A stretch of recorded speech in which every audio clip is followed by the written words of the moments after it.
opportunities to ask questions in the panel discussion. And of course, just grab any of our speakers during lunch or morning tea breaks if you'd like to know more as well. But there will be that opportunity. Plus, if I keep us so tightly to time, there might even be questions after this session before we move into the panel. Okay, so with that, it is my very great pleasure to invite Dave Kington, Independent Land Manager and Vegetation Management Science, and Darren from the Quandamooka. I'm so sorry, I should have checked how to pronounce this. I don't know my glasses on. Yoolooburrabee. Thank you. That's very gracious of you. Aboriginal Corporation to come up and do their presentation on open forest for cultural landscape man-made.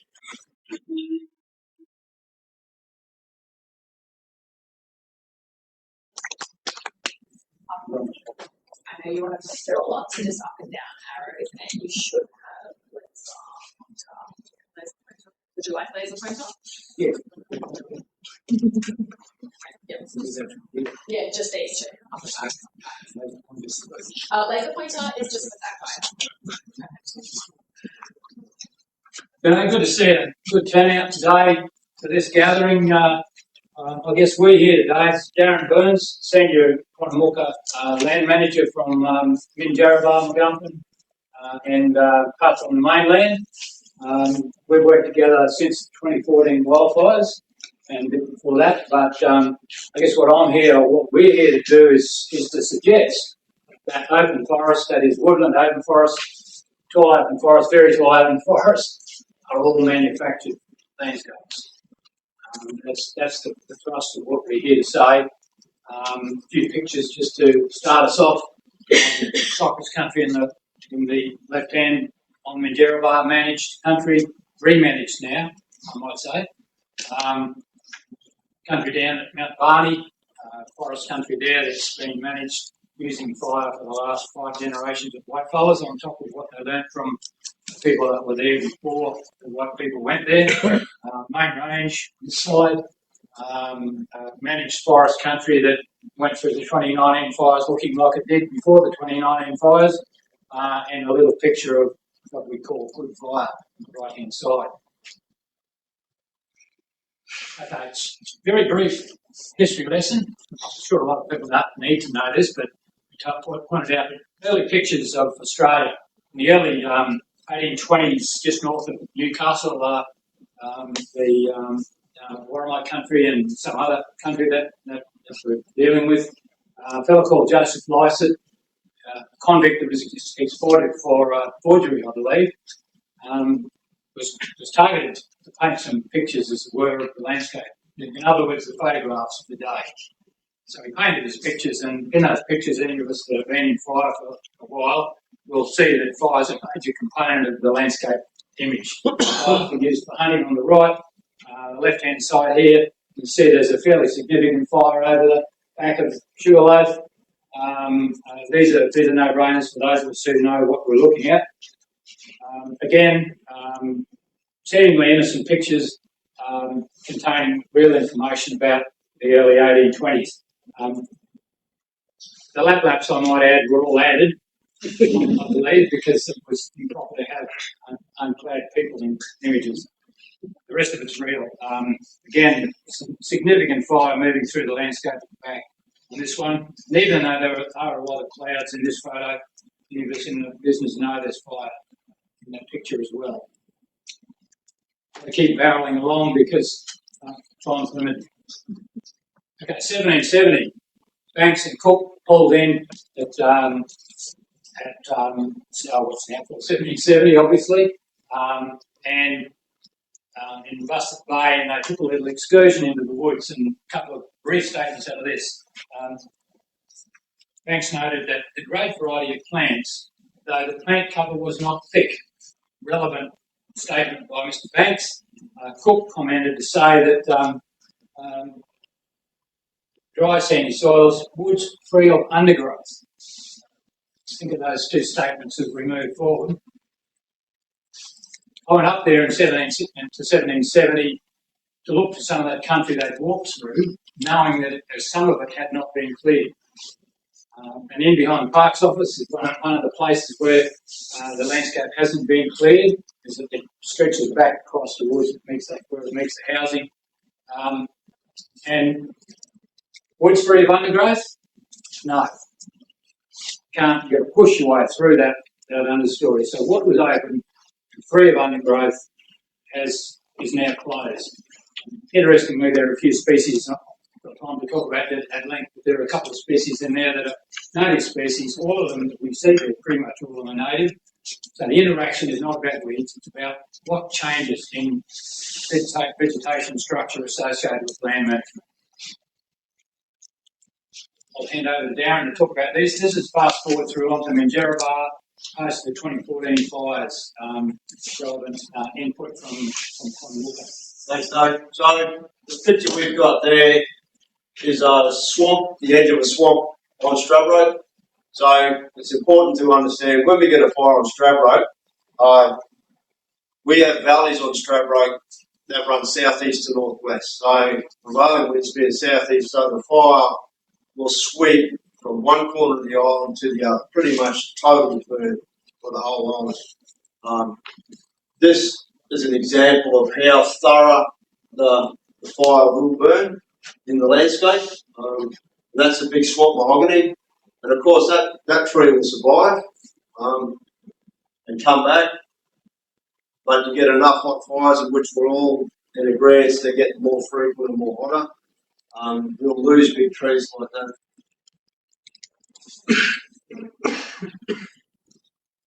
Once again, that's more scorched earth. That's in the high heathland country. Total burn. You'll see the xanthorrheas coming back. They always survive really well, and actually they survive that well that they're starting to dominate the landscape. So we're getting this balance. The whole balance is shifting in the landscape. The species that favour fire, like the bankers and the xanthorrhea, they're starting to dominate in the bushland, and they're on the march, changing the bushland to suit them and at the expense of the other species. The Landsat image, you can see the 1724 January. That sort of gives an example of how thorough the island will burn. That's one fire. That's one fire that's spread into multiple fires. So, and then you'll see the nature of that. It started on the ocean side, middle of the island, but progressed right throughout the whole island. So, and you'll see in the other image some of the fire lines we've got on the island there since the 2014 fire. Quandamooka people and the Queensland Reconstruction Authority got together and had a big talk because the expense of the response really knee-jerk in the government. They said, we can't just keep kicking this money out every fire. We're getting fires about every 4 years, very severe fires. We had another one in 2018. But when the 2018 fire came along, we had significant fire lines put in, which the Queensland Reconstruction Authority contributed the money to. And we found those fire lines that got put in made a big difference to how that fire could track and travel through the island, and we was able to section the fire off and control the fire, though not in a truly controlled burn sense.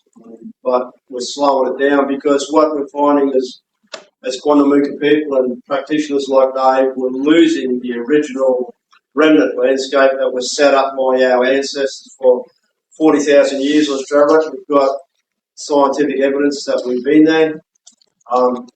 And that landscape was there until, Aboriginal fire was taken out of the landscape about 50 to 100 years ago. And in my lifetime, I've seen large swathes, large eucalypts, dead and gone, replaced by Caro bush and understory, which now is thriving in a way. And we won't be able to reverse that effect of that country. It's gone. So we're finding manual clearing and control burns at night. Is what we've had to adapt to, particularly with the climate change we're facing now. So, some of our fire crews, you'll see, night time, they're out there after dark, We might light the fires late afternoon, but we're there pushing them through the night. And we're talking about air quality and that. Like I was a young person like these once. I can't go on a fire these days. My lungs are just too far gone. Got bronchitis, get bronchitis, so I might spend a few hours out on the fireground with them, but I can't do it anymore. So we make sure to tell our young people stay out of the smoke. Don't be in the smoke if you don't need to be. We try to buy them the equipment, but that's a major concern to us. So this is sort of the title there. Woody thickening grassy systems in Eastern Australia. This is a paper that Dr. Paul Williams and Dr. Penny Watson and myself and Darren Berkey and Kung Tran have just about released. I think the abstract has been published. But what we're proposing in that paper is that these systems are self-fulfilling prophecies. That is, once we allow our structure in our country to go from a grassy system following a dry hot fire to a mass germination of a few species, then we're on a downhill run towards structural change. And those things can be afforded by dense wattle thickening. There's a whole heap of species. Minjerribah is a great place to look at it because it's like the open forest country on steroids. The changes happen rapidly. Once we have dry fire, drought fire on sand country, the species changes that occur happen in 1 or 2 fires. So we can really go from having an intact, grassy-dominated system through to being like a wall of heath species which ultimately tear the canopy out. So the structure in those forests and woodlands over there collapses quite rapidly following failure of what we refer to as Aboriginal fire. I won't dwell on this because it's a bit of a. It's all about saying that if you want to keep your country in grassy country, that is, prevent it from becoming a victim of woody thickening, which subsequently drives higher intensity fire during drought. That's the catch. It's during drought that the thickening creates fire intensity fire. People say, oh, yes, it reduces fire because next time we try to burn it, with all the woody thickening, couldn't get it to burn. That's true. But once it dries out, it's elevated fuel, lifts the fire into the canopy, and then you've lost the canopy as well. So the loop, the feedback loop with bad fire is more bad fire. Quick rip through this, but I know we're limited on time, so I'll have to keep hammering. Uncle Charlie Close was one of the last First Nations people to use frequent fire in Minjerribah up in the late 1970s. I knew Charlie, he was an old man when I was a young man. Now I'm an old man, Charlie's gone, but this is just a reminder that this is not long ago. We're talking about, I'm 72, but 52 years or so in fire represents about 25% of the time since cessation of Aboriginal burning. So this is not old. We're not talking about ancient times. We're talking about here and now. Okay, fast forward on to Minjerribah. Darren was just mentioned before. We've done some work over there, produced a few papers that you can read if you wish to become bored to death. The picture really is quite simple. We looked at vegetation in a frequently burnt patch which we had good moisture at the time of burning. We compared it to straight across the track, I might say this is, over there. Frequently burnt had 22 species, as I recall, in the list in the understory. The infrequent high intensity fire on the other side had 1 or 2 germinations of that elevated fuel. Quite a few of the trees were dead, and 15 species, so 22 to 15. So the theory, and that people say, oh, if you burn too often you lose species, you'll damage the diversity. Not over there. We've certainly proven beyond doubt that frequent fire doesn't compromise the species diversity. And by developing that mid-stratum thickening that you can see there, you're setting it up for the next wildfire. And of course, in the right-hand picture, a few years ago, that big old trunk tells you what used to be there. And by and large, it's gone, as Darren said before. because that woodland was supported by frequent use of low intensity fire, take away frequent use of low intensity fire, it would have been gone. So on sand country for 40,000 years, Darren said that there's records of, people used to manage that country using frequent fire. They retained an open forest with a tall canopy, room underneath for everything to exist. Safe place for humans, good place for kangaroos and wallabies. You can't feed a kangaroo or wallaby in that country there now. There's nothing for them to eat. When the fire comes, it'll burn the kangaroos, it'll burn the koalas, and it'll burn the humans. Man-made, that one too. Long story, Yoolooburrabee whole ancestral campsites. And on those campsites, what's left of them, that is, because a lot of them have been smashed by wildfire. Quandamooka made the action of saying we need to do something to hold the destruction of these ancestral campsites. Those trees there, other cypress trees, they're living cultural artifacts. They're only there as a result of Quandamooka actions. So when we got our native title on North Stroh Road, before we got native title, was the Department of Natural Resources to manage the fire on the island. Their outlook was turning black because they had to reduce the risk. So they'd go out, throw matches through it or throw fire lines through it and just burn it black. We knew what was coming for these cypress camps. These are big areas of cypress the size of football fields. We've probably got 8 to a dozen of them down the south end of the island. All midden underneath them because cypress trees are safe trees to camp under. So our people existed, and there's a big swamp and a fish habitat sanctuary and mangroves nearby. So there's the food basket. So our people occupied these areas for hundreds and thousands, not hundreds and thousands, hundreds and thousands of years, and left this bushland set up. So if you go down there, it's pretty much remnant bushland.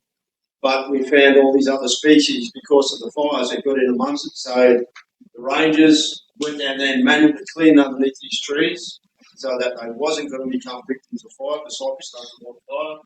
So we've saved them, and you go to those areas now and there's a remnant landscape. The rest of the country all around them has been cooked and altered. But like Dave said, a living artifact. The works that have been done down there on the behest of Quandamooka would not have been done under a so-called ecological plan. This is the cultural landscape. And one of the big mistakes, I believe, our society more generally has made is that we're forgetting this place was managed by people for a very long time. A lot of country over there that looks like heath. In this photo on the right-hand side there, it's going down and it looks like heath, but I found cypress stumps in the ground that are 1.5 meters across. I said to Darren, that area must be cleared over there. No, it's never been cleared. It's been allowed to be destroyed by southeast-driven wildfires, which on the coast southeast is the predominant wind. So the landscape has been changing over there ever since the cessation of Aboriginal burning. As Darren referred to, the work done in the cypress camps. You see the majority of that bush is banksia that we're cutting down because the banksia, it's got its own little wings on its seeds, so it loves fire, it spreads, and it got all in amongst those cypress trees, so we had to cull it out to allow those trees to survive. No, the banksia establishing inside the cypress stand, as it were, is a dead sentence. The banksias in this part of the world anyway, you see all those cones, what we call flowers, sitting on the ground. They're amazing devices. You can be burning 50 metres away with flames less than 1 metre in height. And those flowers, if there's a drift in this direction, those flowers will start to smoke. Then they'll catch fire. The moment they catch fire, they burn off. That's the mechanism they use. So they're waiting for any fire in the whole area, and they'll welcome it in, put it in there when it's dry. When it's dry, it doesn't suit the cypress. It's very, the mortality in the cypress as a result of those types of fires is extreme. So this is, again, 2 native species interacting with one another, showing us that Aboriginal people used to manage this landscape. That's how it got to what it was. Big old trees on the islands. we've established through primarily through modelling, but also through some radiocarbon dating that the biggest and oldest trees over there can be as much as 1,500 years old. Trees in our East Coast landscape in Australia are a lot older than 50%. Our society has a 250-year ceiling. Whether we like it or not, we look at it, that's where it sits. Clean-up work in the cypress camps, little bushfires going through.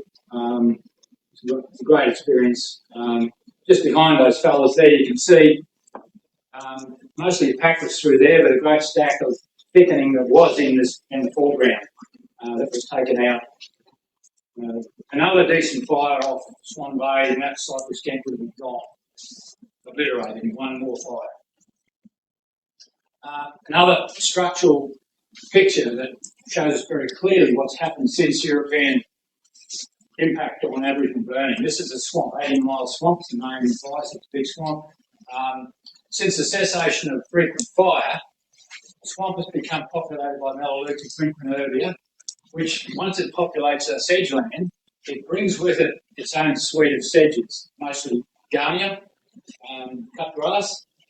Once it establishes, it does two things. It increases the fire intensity that carries through the sedge land, effectively removing what was the sedge land.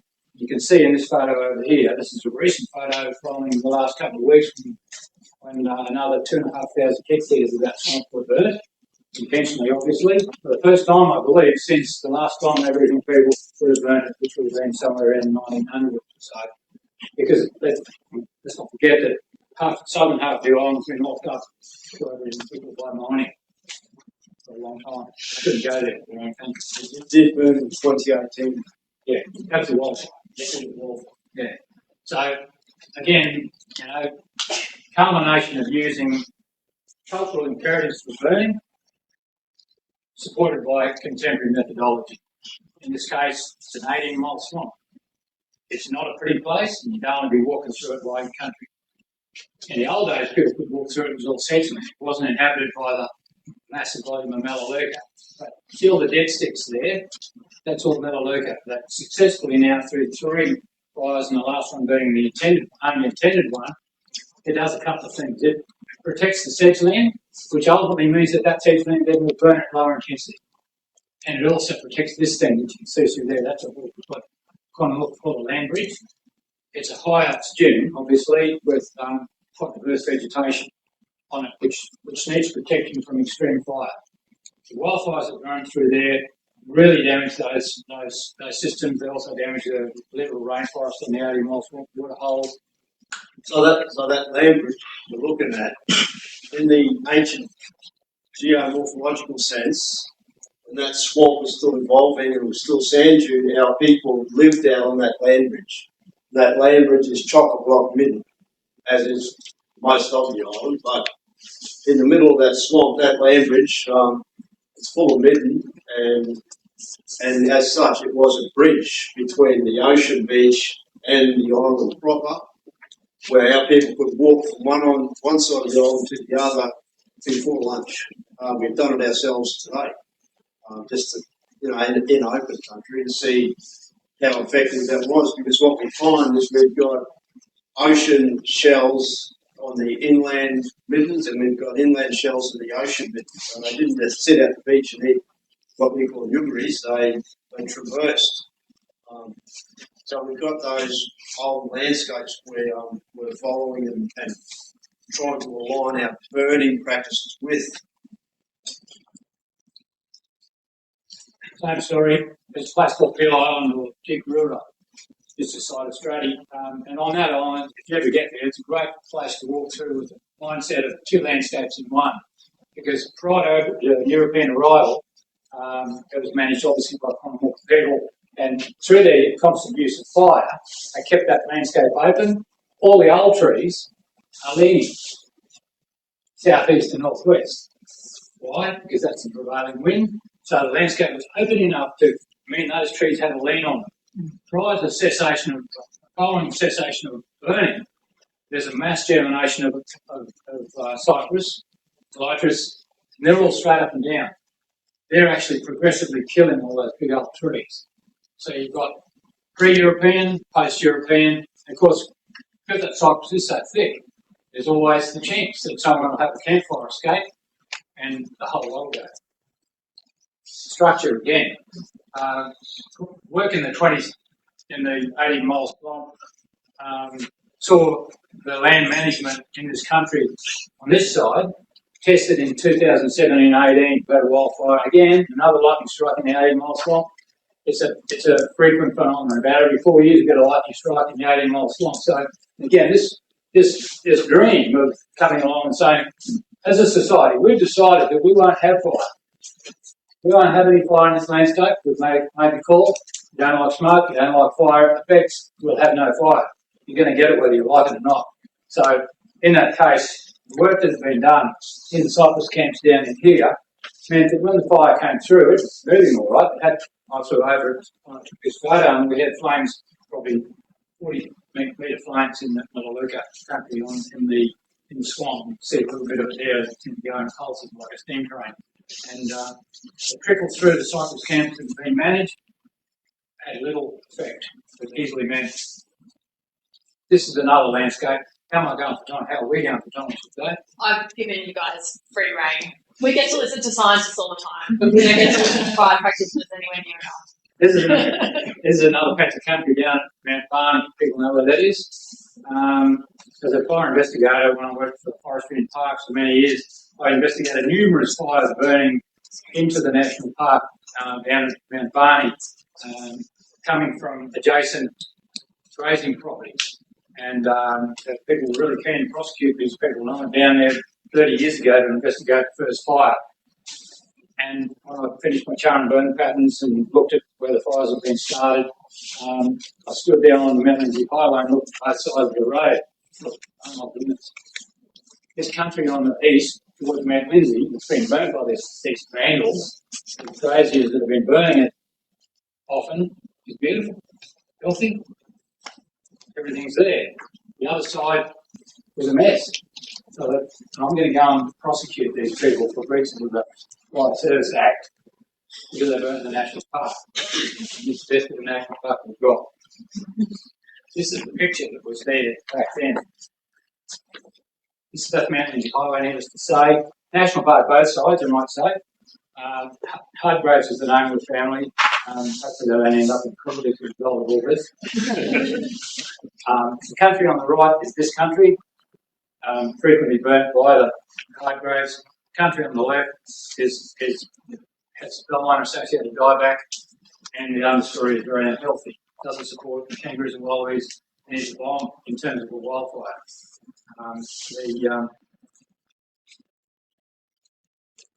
Says it all. Dead, alive. The fuel structure is different.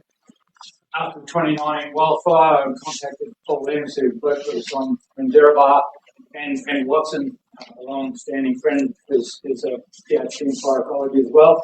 And I said, "Oh, would you like? I've got a freebie. Why don't you do me a freebie and come down and we'll put some transects through both sides of the raid on after the 2019 wildfire," and they agreed and came down. So we looked at it and eventually produced a paper that says frequently burnt subtropical eucalypt forest is far more resilient to wildfire. No surprises to any of us who work in that field, but it's something that hadn't been said. Fast forward out to Kington, the country out near Warwick, black box woodlands in short supply. When the fires went through there, it'd make you cry, honestly, to see what had happened to a lot of that country. I think one or two species on the right of acacia is all there is there that we could find. What was left of what was a white box woodland. So people say, "Oh, everything recovers." That is not true. This landscape was as it was as a result of Aboriginal land management. And if we think it's going to go back to that after each fire, we're setting a mistake. Just west of Sydney in about 1890, had a royal commission into what happened to the grazing in the forest country, and that's well west of Sydney out in the western region. And in that, right back then, they worked out, said, well, since where a man could once gallop a horse, since the cessation of the annual Aboriginal burning, the forest has become choked with underbrush. That's relevant because that's pre the massive expansion of fossil fuels. I'm not denying the impacts of fossil fuel use. But I'm just keen to make sure we don't do a flip past with the whole story and say it's all climate change, because it's not. Dieback, I won't go on about it because we don't have forever. But suffice to say, once you lose your grassy, shrubby understory in an open forest in this part of the world, you're heading in the wrong direction. The forest is taking you in a direction which will see the canopy die. Even if you don't have wildfire, you've got dieback. More about that, but I won't dwell on that for the science of issues, as we say. 2012, 2013, we did another fellow and I did a survey from Mountain State to Wollumba, that's from Woomba, right through to Mount Warning, and looked at what was happening to that country through there. And the picture says it all. Good country, on the way, in trouble, severe trouble, canopy death, same story. Structural change following the cessation of Aboriginal fire. There's only a Prof. This is worth taking a couple of minutes for. It's a primitive cycad that grows in this part of the world, South East Queensland, North New South Wales, and it's around about 300 metres up that you find it. Patch on the Dagular Range where I live and work now for a long time. 1936, this is a photo of the plants up there, the Proskiana. As you can see, they're quite robust and tall. So they're And even though it's very tall out in the eucalypt forest, you can see right through it. That's another clue. You can see all the way through to as far as you can see between the trees, and it's a grassy, shrubby mix in the understory.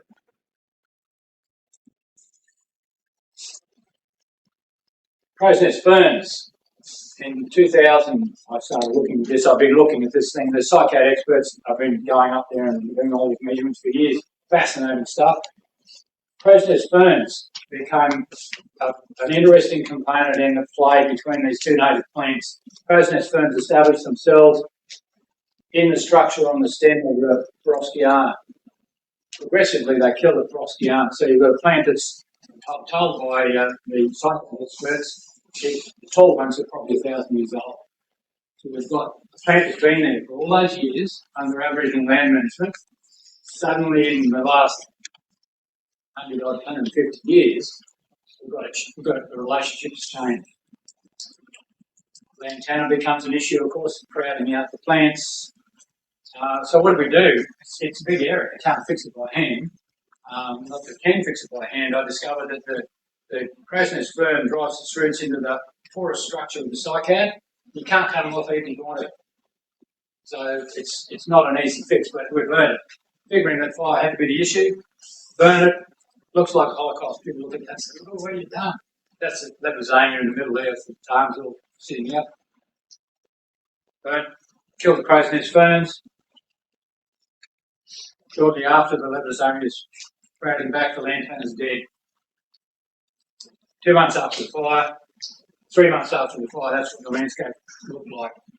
I guess what this says for me is, I won't go into the details, these are other details, I could talk all day about this stuff. But the reality is that there's no denying, I don't believe, and I've said this more, I've said in my time, that the landscape is man-made. Forest, Australia is one of the most fire-prone areas on the globe. Because on the east coast here it gets maximum wetting and maximum drying. So it really is designed to be a trap. Aboriginal people knew that. They managed that landscape for their reasons.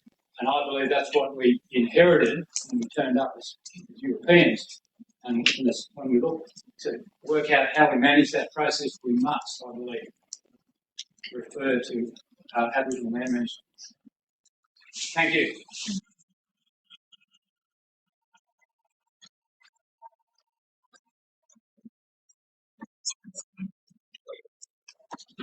Fantastic. One more speaker in this session, and then we're going to go and have a little coffee break and take a photo.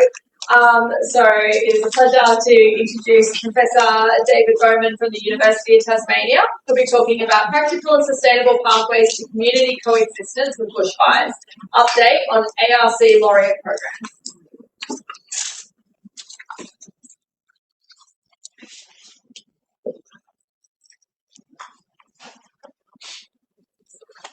Yeah, so it's been really great having all of the previous talks have done so much groundwork for what I'm talking about. And really what's at stake here is how we're going to coexist with wildfire. And you want to know something? Nobody knows how to do that. Nobody. And so it's really the task I've set myself is to figure out a pathway to achieve that. And that's fairly ambitious. But how about the fact that I might have even been able to start implementing the research that we've already started at scale? That would be significant, possibly globally significant. So let's just start with the vision thing. What will a sustainable urban, that's our habitat, settlement, interface with vulnerable landscape is like? And what, we posited here in this vision thing is there'll be some prescribed burning, there'll be some herbivory, animals eat grass, there will be some mechanical clearing, there'll be green fire breaks, there'll be cultural burning, there will be specially designed urban environments. It could be a combination of things. But as I said, nobody really knows how to do that. And part of the problem, if you want to take that vision thing into a theoretical sort of framework, is that, and you can think about it in this cup and ball diagram, is that we've got an additional complexity. And the additional complexity is climate change. Climate change is making these basins of attraction, these pits, deeper. So what's interesting is that, or what we posit here is that if you have a sustainable relationship with fire and climate changes, the effect isn't so bad. But if you have a dysfunctional relationship with fire, the climate changes, you have maladaptation, you go deeper into the pit. Possibly you're never going to get out of the pit. You're kind of in deep trouble. And I'm going to demonstrate to you we're really in deep trouble. Because some of the pillars of capitalism know we're in really deep trouble. That's when you really are in deep trouble. And what's curious in Australia is that there was, has been amply demonstrated, a completely sustainable relationship with fire. And it's been driven over that hill, and we've been pushed into a dysfunctional relationship, and that dysfunctional relationship feeds on itself, it's pathological, and it just gets worse and worse, and you have a fire disaster, you have a government inquiry, and then you do a few things of incremental change, and just going around in circles. And you have extraordinary complacency. We're about to be smashed in the face with the super El Nino, possibly. And nobody is really focusing on anything because they're still thinking about the past or possibly the present, but they're not thinking about being smacked in the face. So what my project has been is to take this problem, modularise it, and use particular strategic advantages, particularly being in Hobart, the disaster waiting to happen in the world, possibly the capital that's going to get wiped out. And that's true. And think about the various elements, and I'm going to very quickly race through, and I can't rehearse all of the things that we've been doing, but all these elements which span from the global to the local, to the biological, to the cultural, to the social, and then drive from those tools, techniques and training that could actually motivate significant change, and then actually at scale try to deliver that significant change.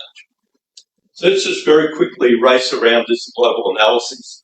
So we've shown recently that fires, the most extreme fires on Earth, are getting more extreme. Something happened around 2016. There's really things are beginning to kick off. And recently we analysed Munich Re, one of the largest reinsurers in the world, their data, plus some other data we published last year, and major disaster events and fatalities and costs and everything around about the same time are going through the roof.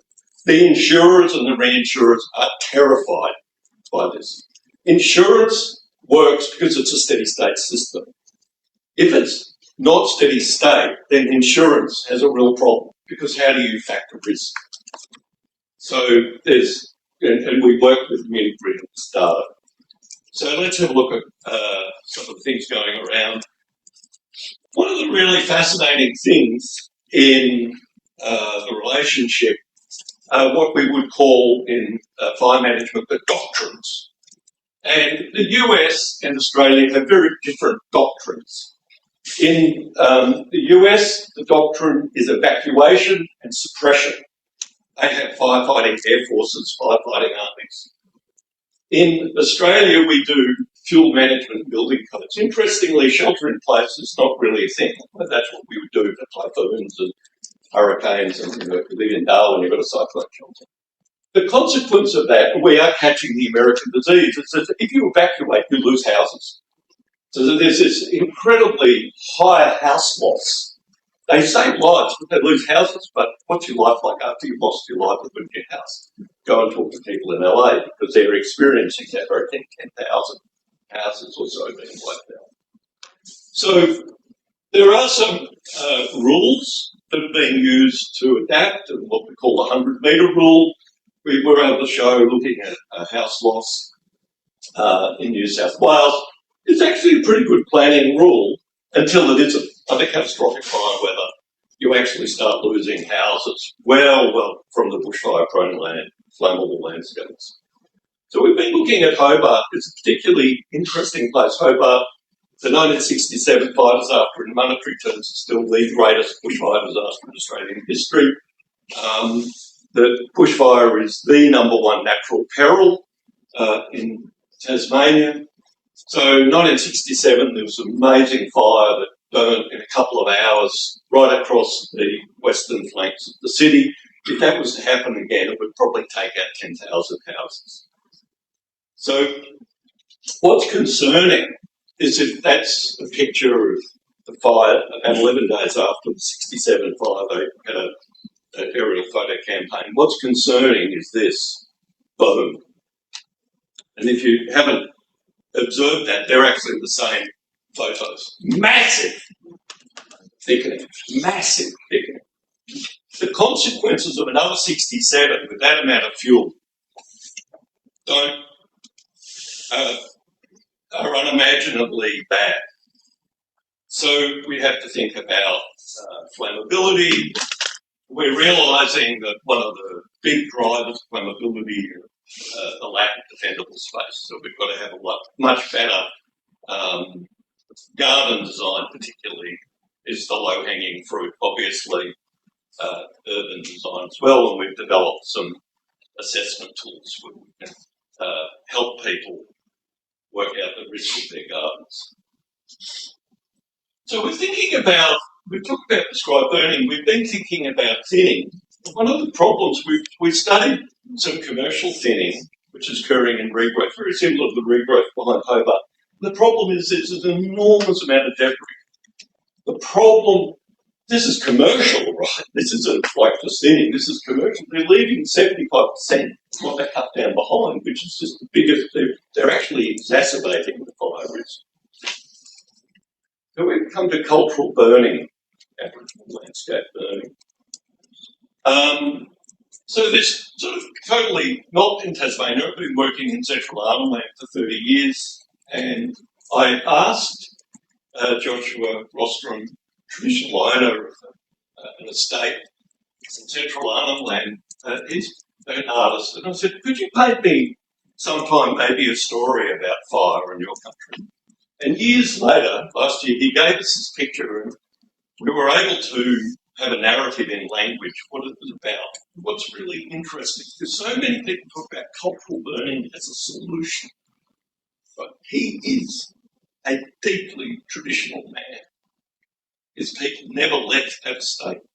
So he produced this painting of this traditional fire stick, the bird that would carry fire, spread the fire, which is well known amongst Aboriginal people.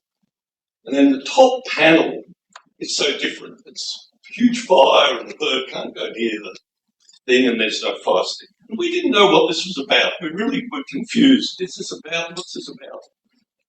And reading the transcripts, what it's about is that the fires have changed. Something has changed. They're frightened now of fires. He talks about the fires being more fierce. They're burning differently. They're burning through the night. Strange change. Now think about what I've just said. That's the interaction or collision between cultural knowledge and climate change. He's observing, as we can see in the satellite record, tremendous changes in fire activity in that landscape.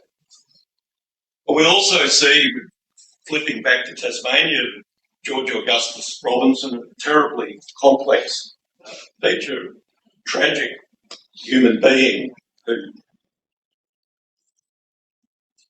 it's so terrible what he did. He betrayed people, but he recorded so much of their knowledge.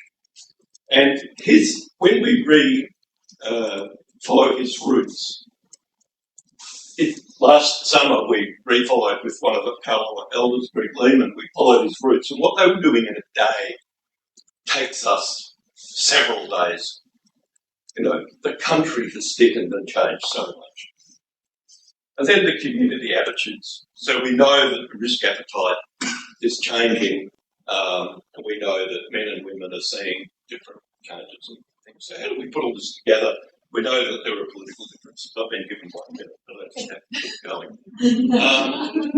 And so there's a lot of interest in the community about fuel management. There's a lot of support for cultural burning, but the reality is it's pretty black and gold fuel management. So what are we going to do? So I've got the Fire Centre, which is a lab we've developed, and it's got a lot of different transdisciplinary favours, and we're looking at fundamental level of, say, flammability of fuels. We've established an arena, the Journal of Pyrogeography, which is a holistic opportunity to think about fire. We're undertaking an experiment which involves steaming and burning. It's very complex. It's got all these, it's like a tangle of barbed wire. Well, what's really great is that the RACT has come along to us at the local insurer and said, we know independently of you that we're sitting on a disaster and we want to work with you. We're going to do something at scale. We want to use your knowledge. And so we're now undertaking a co-design pilot study, and the intention is that we're going to scale this right up and to do everything that we've been doing at scale. It's not because they're interested in science, they're interested in driving down the risk. Because if we don't do that, they're going to lose a city. Basically, their reinsurer has told them, you've got 5 years to clean your act up or you're not going to have bushfire insurance in Hobart. Right. If you don't have bushfire insurance in Hobart, how do you do real estate? Go to the bank and say, do you have insurance? No. Oh, that's interesting. Well, of course, the government will have to become the insurer of last resort. So I just want to end with this, that what I've learned is what I call the wildfire adaptation triad. It's a challenge. And what you've got to do, if you're going to adapt, is you've got to do 3 things simultaneously. You've got to do the research and development, you've got to do the education and demonstration, and you've got to have sticks and carrots. And what's particularly interesting with working with an insurer now is that they actually have sticks and carrots. They are part of the co-design experiment is there are going to be inducements. We want to change your garden and we will give you a better rate. Or we're working with the councils, we can give you a better rate on your rates. So there's a possibility of some behavioural economics, but it's got to be underpinned by high quality science. And what's really nice is that we're able to articulate from a research program directly, as part of the reason we're doing a lot of outreach as well, directly into an intervention at scale. And hopefully we can do something which will be globally significant. People want to be part of Hobart, because we could be the first people who actually figured out in the 21st century how to act with highly flammable landscape. Thank you.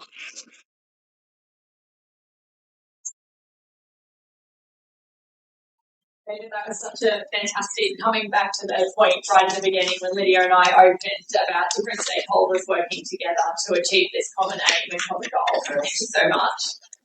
So that concludes our first session of speeches. We're now going to head out and have, would you like to have the photo?